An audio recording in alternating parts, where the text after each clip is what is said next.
हा आमचा मागासलेला जिल्ह्याचा जो कलंक होता तो मला हेडक्वार्टरचा आमदार म्हणून मला हे पुसायचं होतं आणि केवळ घोषणाबाजी करणं लोकांना चालवणं हे मला जमत नाही. मी प्रॅक्टिकल माणूस आहे, रस्त्यावरचा आहे आणि अतिशय सामान्य कुटुंबातून आलेलं असल्यामुळे मी ही कामं खूप ताकदीनं केली आणि मी अशी काही कामं केली की हजारो वर्ष लोक ते विसरणार नाही. थोडक्यात शिवरायांचं जगातलं सर्वात मोठं स्मारक मी इथे बांधलं आहे. जिजाऊंचा शिवाचा पुतळा आहे. बाबासाहेब आंबेडकर रमाईचा जगातला एक पुतळा इथे आहे. सावित्री महात्मा फुले एकत्रित इथे आहेत. विश्वकर्मा सगळे अगदी त्याला काय म्हणतो सम्राट अशोकापासून जे कुठेच नाही आहे. 24-25 स्मारकं या ठिकाणी होतात. या ठिकाणचं पर्यटन मी इतकं सुंदर करतो आहे. त्या पर्यटनामध्ये भूलभुलैया गार्डन, बगीचा, योगा सेंटर, योगा पार्क, धरणामध्ये बोटिंग आणि 100 इयर बिफोर इंडिया 100 वर्षापूर्वीचं जिवंत गाव हे या ठिकाणी मी बसवतो आहे. त्याचबरोबर शहरामध्ये 50च्या वर ओपन फेस, याला तार चेंडिंग, finishing, open gym, walking track, running track सगळी मैदानं ही खेळाकरता त्या ठिकाणी ताब्यात घेतली. त्याचे लेवलिंग, त्याचं लॉन, त्याच्यामध्ये स्पोर्ट्सच्या ॲक्टिव्हिटीज, ऑलिम्पिक दर्जाचं स्टेडियम आम्ही इथे आता करतो आहे. सर्व खेळांचं, त्यामध्ये व्हॉलीबॉल आहे, रेसलिंग आहे, कबड्डी आहे, कुस्ती आहे, खो खो आहे, फुटबॉल आहे, क्रिकेट आहे. क्रिकेटचं देखील इंडोर स्टेडियम मी या ठिकाणी पहिल्यांदा करतो आहे आणि आता ऑलिम्पिक दर्जाचं स्विमिंग टँकचं देखील काम आम्ही या ठिकाणी चालू केलं. खेळाच्या बाबतीमध्ये मी खूप पुढे गेलो आहे. रस्ते विकासाच्या बाबतीमध्ये तर आमचं म्हणजे एकही रस्ता तुम्हाला दिसणार नाही की राहिलेलं नाही. जे काही राहिले ते आता पुढच्या काही दिवसात पूर्ण होणार आहेत. आणि खास करून मी बेरोजगारीवर फार भर त्या ठिकाणी दिला की आपल्या कोणत्याही प्रोजेक्टच्या मागे 4 हेतू असले पाहिजे. त्याच्यामध्ये आपला सर्वात मोठा हेतू असतो की तरुणांच्या हाताला काम भेटलं पाहिजे. तर जवळपास 2,500 दुकानं मी बांधायला हाती या ठिकाणी घेतली. त्यातल्या 100-200 दुकानाचं वाटप केलं. काल 104 दुकानांचं मी भूमिपूजन त्या ठिकाणी केलं आणि यावर्षी माझा कार्यकाळ संपायच्यात 1200 दुकानं कंप्लीट त्या ठिकाणी होतील आणि मुलांना उद्योजक करण्याचं माझं ध्येय साध्य होईल. Medical college, BSc agri college, model degree college हे आमच्या बुलढाण्याचे लोक फक्त ऐकायचे की येणार येणार येणार. अनेक मंत्र्यांनी घोषणा केली, प्रॉपरच्या मंत्र्यांनी घोषणा केली, पण कुणाला करता नाही आला. आणि म्हणून जवळपास 1250 कोटी रुपयाचं मेडिकल कॉलेज मी या ठिकाणी आणलं. 294 जागांची आता त्याच्यामध्ये भरतीची जाहिरात पण पडली आणि पुढच्या महिन्यापासून त्याच्या ॲडमिशन्स पण त्या ठिकाणी होणार आहे. त्याच्यामुळे जवळपास दरवर्षी हजारो विद्यार्थी ज्या BSc मेडिकल कॉलेजच्या ॲडमिशनला 1 ते 1.5 कोटी रुपये ॲडमिशन फी लागते, आता माझ्या बुलढाण्यात ती फुकटमध्ये होणार आहे. दुसरा हेतू की ती जिथं मी घेतलं त्या शेतकऱ्याच्या जमिनीचे भाव ताबडतोब 4 पट वाढलेले आहेत. याच्यावर डिपेंड रोजगार त्या ठिकाणी येणार आहे आणि याच्या दवाखान्यामध्ये आउटसोर्सिंगचे 3-3.5 हजार कर्मचारी हे पुन्हा भरले जाणार आहेत. हा त्याचा मोठा खूप फायदा आहे. BSc ॲग्रीचंही असंच खूप मंत्र्यांनी घोषणा केली, इकडे आणू तिकडे आणू, पण ते देखील मी इथं या ठिकाणी आणलं आणि त्याच्यामध्ये देखील 1200 लोकांना रोजगार त्या ठिकाणी मिळेल. 40 लाख रुपये एका ॲडमिशनची फी आहे प्रायव्हेटला, पण ती आता आमच्याकडे सगळी विनाशुल्क ही या ठिकाणी मिळणार आहे. आणि शेतकऱ्यांची दरवर्षी 600 मुलं हे BSc ॲग्री म्हणून कृषी अधिकारी म्हणून त्या ठिकाणी बाहेर पडणार आहे. मॉडेल डिग्रीची तीच परिस्थिती आहे. आम्हाला युनिव्हर्सिटीला सगळ्या लोकांना बाहेर जावं लागायचं. आता युनिव्हर्सिटीचं सब सेंटर मी या ठिकाणी उचलून आणल्यामुळे आता विद्यार्थ्यांना कुठे जायची गरज पडणार नाही आहे. मग मी विचार केला की एकीकडं सहकार विद्यामंदिर, आमच्याकडे कॅम्ब्रेज आहे, आमच्याकडे सैनिक आहे, पोदार आहे, या सर्व शाळांची फी ही लाखाच्या घरामध्ये आहे. मग ज्याचं मुळात उत्पन्न वर्षाला 50,000 नाही किंवा 10,000 नाही, हे लोक कसे आपल्या विद्यार्थ्यांना शिकवणार आहे. आणि मग याचा परिणाम भविष्यात काय होईल? याचा परिणाम असा होईल की एक अशिक्षित भारत राहील, एक शिक्षित भारत राहील, एक शिक्षित श्रीमंत भारत राहील, एक गरीब भारत राहील. कारण मोठ्या लोकांचीच पोरं शिकतील, ज्याच्यामध्ये पॉलिटिकल्स आहेत, उद्योजक आहेत, व्यावसायिक आहेत, आणखी काही आहेत, यांची मुलं शिकतील, गोरगरिबाची शिकू शकणार नाही. आणि मग यांच्या मुलांना शिकून नोकऱ्या मिळतील, ते मोठे होतील, पण गोरगरीब शिकणार नाही तर मोठे होणार नाही. मग व्यसनाला लागतील, गुन्हेगारीकडे त्यांची पावलं वळतील. हे सगळं टाळायचं असेल तर ही सामाजिक आणि शैक्षणिक विषमता आहे, ही आपण दूर केली पाहिजे.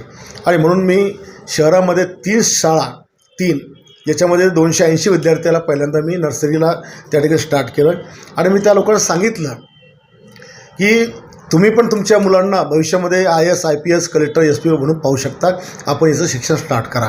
आणि त्या महिलांच्या डोळ्यात मी जे पाणी पाहिलं, ज्या दिवशी तुम्ही कार्यक्रम घेतला, सुंदर कपडे, शूज, ड्रेस, प्रोजेक्टर वगैरे, चांगल्या शाळांना नाही असं मी त्या ठिकाणी केलं. आणि मी त्यांना सांगितलं की कदाचित 20-22 वर्षांनी ज्यावेळेला हे मुलं शिकून मोठे होतील, यापैकी कोणी IAS होईल, कोणी IPS होईल, तर ते मुलं त्यावेळेस म्हणतील की कोणीतरी एक असा आमदार होऊन गेला की ज्याच्यामुळं आम्ही हे शिक्षण घेऊ शकलो, नाही तर आमच्या नशिबामध्ये हे शिक्षण त्या ठिकाणी नव्हतं. यावर्षी मी पुन्हा 3 शाळा याच्यामध्ये परत आणखी वाढवून टाकलो. एक 5 कोटीची इमारत घेतली, एक 2 कोटीची घेतली आणि एक 24 कोटीची इमारत आहे. तर याच्यामध्ये 3000 विद्यार्थी पुन्हा CBSEचं शिक्षण घेणार. आता हे शहराचं लोन आमचं ग्रामीण भागामध्ये उतरणार आहे. खेड्यापाड्यामध्ये देखील 20 गावं मिळून एक CBSEची शाळा बांधायचं हे धोरण आम्ही हाती घेतलं, जेणेकरून गरिबातल्या गरीब घराण्यातल्या लोकांना हे शिक्षण घेता आलं पाहिजे. आता कुठलाही आमदार झाला तर तो सगळ्यात पहिले स्वतःचं शाळा आणतो, कॉलेज आणतो. हे जे मी सगळं आणलं हे मी माझं करू शकलो असतो. माझ्या 7 पिढ्याची 70 पिढ्याची व्यवस्था झाली असती, पण मला ते मान्य नव्हतं. माझ्या स्वार्थापेक्षा मला गोरगरिबांचे मुलांचं शिक्षण महत्त्व होतं, म्हणून ह्या सगळ्या गोष्टी मी या ठिकाणी आणल्या. सिंचनाच्या बाबतीमध्ये दरवेळेला पाऊस पडला की शेतकऱ्यांचं नुकसान, गाठपीट झाले की नुकसान, पाऊस नाही पडला तर नुकसान, चांगला माल तर त्याला भाव मिळत नाही. मग आपण असं काहीतरी केलं पाहिजे की जेणेकरून शेतकऱ्यांचं दुःख मुळासकट खतम झालं पाहिजे. असं काहीतरी आपण जालिम लोशन त्याच्यावर शोधलं पाहिजे आणि त्याबद्दल मी माझी पावलं टाकली. आमच्याकडे एक बोदवड उपसा सिंचन म्हणून प्रोजेक्ट होता, तो 1999ला स्टार्ट झाला. 2012ला प्रतिभाताई पाटलांनी त्याचं भूमिपूजन केलं. जवळपास त्याच्यामध्ये 1,00,000 हेक्टर जमीन ही पाण्याखाली येणारी आहे. 101 गावांचा समावेश असणारी ती योजना आहे. तापी खोऱ्याला ब्रेक करून तापी खोऱ्याचं पाणी जामठी आणि जरुणा या स्टोरेज डॅममध्ये आणून त्या माध्यमातून हे पाणी मलकापूर आणि मोताळा तालुक्यातल्या 42 गावापर्यंत पोचायचं, बांधापर्यंत पोचायचं आणि या माध्यमातून त्या शेतकऱ्यांना 24 तास पाणी द्यायचं, अशा प्रकारची योजना विदर्भ पाटबंधारे विकास महामंडळ आणि तापी खोरी विकास पाटबंधारे महामंडळ या 2 संयुक्त महामंडळाच्या माध्यमातून प्रस्तावित असलेली ही योजना. पण 1999पासून तर अगदी 2019पर्यंत म्हणजे 20 वर्षामध्ये कोणीच त्या योजनेकडे ढुकून पाहिलं नाही. पर्यायानं त्याची कॉस्ट 3-4 पट वाढली आणि योजना तशीच पडून राहिली. मी आमदार झाल्याबरोबर पहिली मीटिंग जळगावला घेतली. त्या लोकांनी आश्चर्य केले की आमच्याकडे कोणीच आलं नाही. पहिले तुम्ही करून दाखवलं, आलात आमच्याकडे. आणि मग मी त्याच्यामागे खूप फास्ट लागलो. बैठकावर बैठका घेतल्या आणि आपण मंजुरी करून घेतले. हाय पॉवर कमिटीच्या बैठक लावली, CM साहेबाची बैठक लावली. तो प्रोजेक्ट मी प्रधानमंत्री गलत सिंचन योजनेमध्ये प्रस्तावित केला आणि मग त्याला मान्यता मिळाली आणि आता मी त्याचं टेंडर देखील काढतो आहे. आणि यावर्षी पाणी स्टार्ट होईल. पुढच्या मार्चच्या ह्या सगळ्या गावांमध्ये शेतकऱ्यांच्या शेताला पाणी ते पोचणार आहे. सेकंड, माझ्याकडे एक रायरा डॅम आहे. त्या रायरा डॅमची धार दाबल्यानंतर माझ्या मोयगावपासून तर खरीकडच्या 12 गावांचा जो दुष्काळ आहे त्या 12 गावापर्यंत पाणी मी पोहोचवणार आहे. त्याच्यानंतर एक आमचं इथे मोयगावचं हरमोडचं धरण आहे, पण ते भरत नाही, त्याला पाण्याचा सोर्स कमी आहे. मग आम्ही मोयगाव त्याची एक नदी ब्रेक करतो आहे. त्या नदीवर बांध टाकायचा आणि ते पाणी पावसाळ्यात लिफ्ट करून ते धरण भरायचं, जेणेकरून त्या भागातले 1000-1500 हेक्टर जमीन पाण्यात सिंचनाखाली आली पाहिजे. त्या धरणाच्या बाजूला मूर्ती गाव आहे, तिथे एक स्टोरेज डॅमची निर्मिती मी करून राहिलो. त्या स्टोरेज डॅमच्या माध्यमातून तिथे देखील 1000-1500 हेक्टर शेती ही पाण्याखाली येईल. पलडक डॅमचं आमचं ओव्हरफ्लोचं पाणी हे तापी मार्गे समुद्रात जातं. ते पाणी पलडकचं ओव्हरफ्लोचं 60% पाणी मी नळगंगा धरणामध्ये वरती करतो आहे, जेणेकरून समुद्रात जाणारं पाणी माझ्या नळगंगामध्ये जाईल, तिथे स्टोरेज होईल आणि वाटेत येणारी सगळी शेती पाण्याखाली येईल. आणि 40% धरणाचं पाणी ओव्हरफ्लोचं हे पुढच्या धामंगा देशमुखच्या धरणामध्ये टाकायचं, जेणेकरून तो डॅम भरला तर तिकडे सिंचन आणि पाण्याच्या योजना ह्या तिकडे कंप्लीट करू शकतात. नळगंगा डॅम माझ्या तालुक्यात आहे, पण पाण्याचा फायदा पुढच्या खालच्या तालुक्यांना आहे. माझ्या तालुक्यातल्या लोकांच्या शेत्या गेल्यात, पण त्यांना पाणी मिळत नाही आणि त्या लोकांना अगदी डिसेंबर महिन्यापासून दुष्काळ सामोरं लागतं. मग मी त्याच्या बाजूला स्टोरेज डॅम घेतला. याचं पाणी लिफ्ट करून हा डॅम भरायचा आणि हा डॅम भरल्यानंतर मग तिथलची जवळपास 17 गावं ही सिंचनाखाली घ्यायची. अशी मोताळा तालुक्यातली कमीत कमी 100च्या 100 गावं मी सिंचनाखाली त्या ठिकाणी आणणार आहे. म्हणजे बोदवड हा विषय. आणि 183 किलोमीटरची नदी आमच्या तालुक्याला आहे, 183 किलोमीटरची. उन्हाळ्यामध्ये पाखराला देखील प्यायला पाणी नव्हतं. यावर्षी मी त्याच्यावर जवळपास 55 बांध बांधले, तर मी 60 किलोमीटर पाणी थांबवलं. पुढच्या वर्षी माझ्या आणखीन 75 बांध पडतात आणि 183 किलोमीटरची नदी जी सारखी कोरडी राहायची ती तुम्हाला पुढच्या वर्षी डब पाण्याने भरलेली त्या ठिकाणी दिसणार आहे. म्हणजे इथून जवळपास अमरावती इतकं पाणी मी ते थांबवणार आहे. तर हा याच्यातला भाग आहे. आता याच्यामध्ये आपण शेतकऱ्यांना पाणी देऊन राहिलो, पण त्याची कनेक्टिव्हिटी असते इलेक्ट्रिसिटीशी, त्याची कनेक्टिव्हिटी असते मार्केटशी. मग काय करायला पाहिजे? मग जेवढे इलेक्ट्रिकचे सबस्टेशन आहेत त्याच्यावर आपल्याला लाईट पुरेशी मिळत नाही. 6 तास 8 तास किंवा जास्त लोड झालं तर उडून जातात. मग मी सगळेच्या सगळे सोर्स स्टेशन मंजूर करून घेतले की जेणेकरून सकाळी 6 ते संध्याकाळी 6 एवढ्या वेळेत त्यांना लाईन ही सोर्सची मिळणार आणि उर्वरित वेळात जर त्याला गरज पडली तर तो 8 तास आणखी आपली इलेक्ट्रिसिटी लाईन त्या ठिकाणी घेऊ शकतो. म्हणजे पाणी आलं, इलेक्ट्रिसिटी आली. आता राहिला त्याच्या मालाचा विषय. तर स्वाभाविक आहे की 3 माल जर शेतकऱ्यांनी काढले, एखाद्या मालाचा जरी दगा फटका झाला तर 2 मालामध्ये तो प्लसमध्ये राहतो. आणि मग फॉर एक्झाम्पल आता 3 मक्याची पिकं जर त्यांनी काढली तर एका एकराला तो 50-60 क्विंटल मका काढतो. स्वाभाविक तो 2 एकरामध्ये 100च्या पुढे जाणार, म्हणजे 3 पिकं काढणार. आता मक्यापासून इथेनॉल तयार होतं. ऊसापासून जे इथेनॉल तयार व्हायचं ते आता गव्हर्नमेंटने बंद केलं आणि ऊसापासून जे व्हायचं त्याचा मार्केटला रेट फक्त 52 रुपये आहे. याचा जो आहे याला 70 रुपयापर्यंत रेट आहे. म्हणजे त्या मक्यापासून इथेनॉल तयार करायचं आणि त्याचं मार्केटिंग करायचं जेणेकरून शेतकऱ्यांचा पैसे ताबडतोब भेटले पाहिजे. याच्याकरता सोयाबीन, कापूस आणि मका याच्याकरता आम्ही 2000 कोटी रुपयाचा टेक्स्टाईल पार्क मंजूर केला. या टेक्स्टाईलमध्ये पूर्ण शेतकऱ्यांच्या मालावर प्रक्रिया केली जाईल आणि या प्रक्रियेच्या माध्यमातून त्या शेतकऱ्यांना खूप मोठा आर्थिक लाभ त्या ठिकाणी होईल आणि जवळपास 12,000 लोकांना त्या ठिकाणी नोकरी मिळेल. 3 शिफ्टमध्ये काम त्या ठिकाणी केलं जाईल. 12,000 लोकांना नोकरी मिळेल. त्याच्यामध्ये सूतगिरणी येईल, स्पिलिंग येईल, सगळ्याच गोष्टी त्याच्यामध्ये येतील. त्याच्याकरता सरकारने आम्हाला 250 एकर जमीन पहिल्या टप्प्यात आम्हाला मंजूर केली. 650 एकर जमिनीची आमची मागणी त्या ठिकाणची आहे, पण ती आम्हाला MIDCच्या माध्यमातून पुढच्या काळामध्ये मिळणार आहे. सेम मी तीच MIDC जमीन आम्ही बुलढाण्यात पण त्या ठिकाणी वाढवून मागितलेली आहे 650 एकर. जनरली आपण TV वर सगळे लोक दाखवतात की शेतकऱ्यांना यावर्षी कांद्याला भाव आला नाही, कांदा फेकून दिला, कांदा सडतोय. ऊसाला भाव आला नाही, मग काय फळांना भाव आला नाही, शेतकरी उभ्या फळबागामध्ये ट्रॅक्टर टाकतो. टमाट्याला भाव आला नाही, ट्रकच्या ट्रक तो रस्त्यावर उतारणी करतो आणि याच्यामुळे काय होतं, हा नाशवंत माल आहे.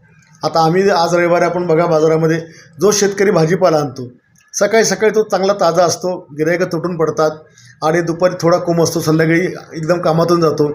त्याला पाणी मारून मारून त्याला तो ताजा ठेवायचा प्रयत्न करतो, पण शेवटी नैसर्गिक आहे आणि शेवटी त्याला काही माल फेकून घरी जावं लागतं. अशी शेतकऱ्यांची परिस्थिती असते. आणि ग्राहकाचं पण असतं, ग्राहक कोणी दारू घ्यायला जाईल, त्याची रेट किती वाढू दे, सोन्याची रेट किती वाढू दे, तिथे कोणी भाव करत नाही. पण शेतकऱ्यांचा मालाचा भाव म्हटला तर तो त्याला डायरेक्ट अर्ध्या किमतीच मागतो.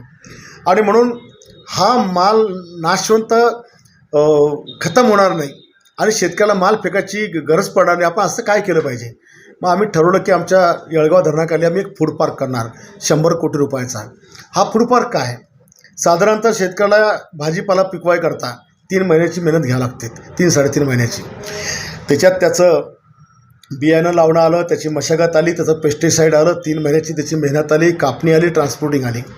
या सगळ्या प्रक्रियेत जर त्यांनी 100 रुपयाचा माल जर काढला आणि बाजारात जर तो आणला तर 100 रुपयाचा माल तो ज्यावेळेला आडत्याला देतो, या शेतकऱ्याची 3 महिन्याची मेहनत असते, 3.5 महिन्याची, आणि आडत्याची मेहनत असते फक्त 3 मिनिटाची. 3 मिनिटात तो याचा माल हरास करतो आणि 100 रुपयातले 50 तो एकटाच काढून घेतो. आणि जो खालच्या व्यापाराला देतो तो सकाळपासून दिवसभर गावात फिरेल किंवा कुठं बसून विकेल, 25% तो नफा काढतो. म्हणजे 25% शेतकऱ्यांचे कष्ट, त्याचा खर्च, हे सगळं काही आलं. कधी कधी तर शेतकऱ्यांना त्याच्यामध्ये काही पण राहत नाही. आणि मग आपण असं काय करू शकलो पाहिजे? याच्याकरता आम्ही असं ठरवलं की या फूड पार्कच्या माध्यमातून या दोन्ही तालुक्यातला सर्व शेतकऱ्यांचा भाजीपाला आपण घ्यायचा, सगळे फळं आपण घ्यायची, त्या फळांचा पल्प काढायचा, त्याचं मॅन्युफॅक्चरिंग करायचं, कंपनीला पाठवायचं, कंपनी त्याचे प्रोडक्ट तयार करणार आणि ते मार्केटला पाठवणार. पण हे सगळं करताना जेव्हा माल आमच्याकडे येईल, हा आम्ही ताबडतोबीनं तो माल समृद्धी मार्गे पोर्टवर किंवा एअरपोर्ट मार्गे आखाती देशामध्ये 24 तासाच्या आत हा माल आमचा विदेशात गेलेला असेल. पण त्या मालाचं काय व्हायचं ते होऊ दे. जो शेतकरी आमच्याकडे येणार आहे 100 रुपयाचा माल घेऊन, 100 रुपये आम्ही त्याला नगदी देणार आहे. म्हणजे गेल्या 200-400 वर्ष 75-80% नफा शेतकऱ्यांचा जो वरचे लोक खाऊन राहिले तो आम्ही त्याला ताबडतोब देणार आणि त्याच्यामुळे तो प्रचंड आर्थिकदृष्ट्या समृद्ध होणार आहे. आणि कोल्ड स्टोरेज आमचं असं राहील की समजा आज टमाट्याला भाव नाही म्हणून फेकून दिले, आमचे टमाटे महिना 6 महिने टिकतील अशा प्रकारचं स्टोरेज राहील. आणि मग ज्या वेळेला देशामध्ये कुठेही टमाट्याची गरज पडली ताबडतोब हा माल आम्ही तिकडे एक्सपोर्ट करणार, म्हणजे जेणेकरून फेकायची गरज पडणार नाही आणि चांगल्या दरामध्ये शेतकऱ्यांना तो माल त्या ठिकाणी पिकवता येईल. तर अशा प्रकारे शेतकरी समृद्ध करायचा विषय हा आमचा या ठिकाणचा आहे. आणि म्हणून हे प्रोजेक्ट आमचे जवळपास सगळेच मार्गी लागले. येणाऱ्या वर्षभरात काही संपतील, काहीचं काम चालू असेल किंवा काही संपणार नाही, कारण करोनाचे 2-2.5 वर्ष वाया गेल्यामुळं हे सगळं खूप लेट झालं. पण चमत्कारिकरित्या या विधानसभेमध्ये काम चालू आहेत की जे लोकांना असं वाटतं की खरोखर हा एवढा चमत्कार कसा होऊ शकतो. प्रत्येक कोणती एक चांगली गोष्ट करायला गेली म्हणजे कुठे ना कुठे त्याचा विरोध होतो, कुठे ना कुठे करणाऱ्याला खूप त्रास सहन करावा लागतो. आपल्याला आम्हाला प्रचंड त्रास झाला, पण माझं असं आहे की मी कोणाच्या बापाला घाबरत नाही. मी एकदा ठरवलं करायचं की त्याचे परिणाम काय होतात मी याची पर्वा करत नाही. 2 दिवस लोक बोंबलतात, 4 दिवस मीडियामध्ये येतं, पेपरला येतं, नाव ठेवलं जातं, तिथं असतेच आम्हाला चांगलं आमचं कोणी दाखवत नसते, आमचं वाईटच दाखवणार आहे. पण ज्या वेळेला त्या लोकांना कळतं की नाही आता खूप चांगलं झालं, मग त्यांना पश्चाताप होतो की नाही. आता आम्हाला ही सगळी स्मारकं करताना खूप विरोध झाला, मोर्चे काढले, कोणी उपोषणं केले, पण काय नाही. आता ज्यांनी केलं लोक त्यांनाच बोलतात की तुम्ही मूर्खपणा केला, त्यांच्या डोक्यामधलं व्हिजन वेगळं आहे. तर ते होतच असं. आता आमच्या इथे प्रतापराव जाधव शिवसेनेचे आमचे खासदार या ठिकाणी आहेत आणि त्याच्यामुळे मी काही पक्षाकडे मागणी केलेली नाही आहे. आणि मला माहिती आहे की जी कामं मी विधानसभेत करू शकतो ती लोकसभेत करू शकत नाही. पण क्षमता सगळ्याच गोष्टीची काम करायची माझी आहे. पण प्रतापरावने माझ्याकरता जे मदत केली त्याच्यामुळे मी त्यांना आडवा जाऊ इच्छित नाही.